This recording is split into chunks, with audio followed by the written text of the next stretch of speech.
छत्रपती संभाजीनगर जिल्ह्यातील सोयगाव तालुक्यातील डाभा शिवारात बिबट्याने धुमाकूळ घालत एकाच रात्री गोठ्यात शिरून तब्बल 20 ते 25 शेळ्यांचा फडशा पाडला। लहान पिल्लांनाही न सोडता त्यांच्यावरही हल्ला करण्यात आला।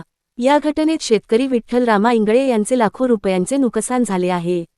घटनेची माहिती मिळताच वन विभागाचे अधिकारी आणि पशुवैद्यकीय अधिकारी घटनास्थळी दाखल झाले।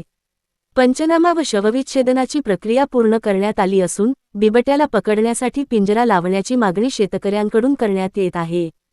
तसेच शासनाने तात्काळ नुकसान भरपाई द्यावी अशी मागणीही करण्यात आली आहे।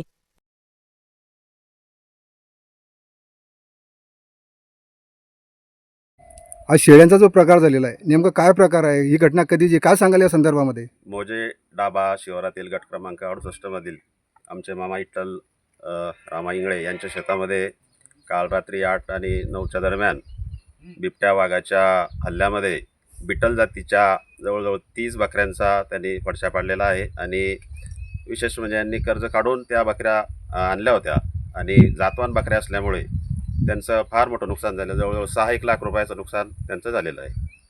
तुमची अपेक्षा आहे शासनाकडून? शासनाकडून अशी अपेक्षा आहे की आमच्या मामाला न्याय मिळाला पाहिजे आणि त्यांच्या ज्या जातवान जाती होत्या, बकऱ्या होत्या बिटल जातीच्या, त्याचा मोबदला असा भरपूर द्यायला पाहिजे।